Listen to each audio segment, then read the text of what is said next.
ನಮಸ್ಕಾರ. ನಾನು ಭೀಮಾಶಂಕರ್ ರಮೇಶ್ ಹೊಳ್ಕರ್ ಅಂತ. ನನ್ನ ಪತ್ನಿಯಾದ ಅನುರಾಧ ಭೀಮಾಶಂಕರ್ ಹೊಳ್ಕರ್ ಅಂತ. ನಂದು ಮದುವೆಯಾಗಿ 10 ವರ್ಷ ಆಯಿತು. 5 ವರ್ಷ ಸುಖ ಸಂಸಾರಾಗಿ ಚೆನ್ನಾಗಿದ್ದೆ.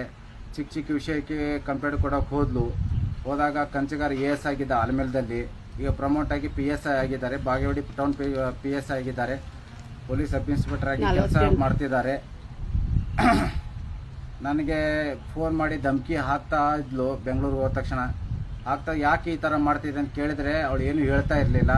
ಆಮೇಲೆ ಮೊಬೈಲ್ ತೊಗೊಂಡು ಬಂದೆ. ಮೊಬೈಲಲ್ಲಿ ಅವನದು ಮತ್ತು ಕಂಚಿಗಾರದು ಮತ್ತು ನನ್ನ ಪತ್ನಿಯರ ಅನುರಾಧೊಂದು ಅನೈತಿಕ ಸಂಬಂಧದ್ದು ಫೋಟೋ ವೀಡಿಯೋಸ್ ಎಲ್ಲ ನನ್ನ ಹತ್ರ ಸಿಕ್ಕ ನಂತರ ಮತ್ತೆ ಫೋನ್ ಮಾಡಿ ನನಗೆ ಬಾಯಿ ಬಂದಂಗೆ ಬೈದು ನನಗೆ ಕೊಲೆ ಬೆದರಿಕೆ ಹಾಕಿದ್ದು ಆಲ್ಮೇಲೆ ಪೊಲೀಸ್ ಠಾಣೆಯಲ್ಲಿ ನಾನು ಆಲ್ರೆಡಿ FIR ಮಾಡಿದ್ದೀನಿ ಅವಳ ಮೇಲೆ. ಮತ್ತು ನನಗೆ ನ್ಯಾಯ ಎಲ್ಲಿ ಸಿಗಲಿಲ್ಲ ಅಂತೇಳಿ ನಾನು ಈ ಮಾಧ್ಯಮ ಮಿತ್ರರಿಗೆ ಹತ್ರ ನಾನು ಕೇಳ್ಕೊತಿದ್ದೀನಿ, ನ್ಯಾಯ ಇಸ್ಕೊಡಿ ಅಂತೇಳಿ ನಿಮ್ಮನ್ನು ಬೇಡ್ಕೊತಾ ಇದ್ದೀನಿ.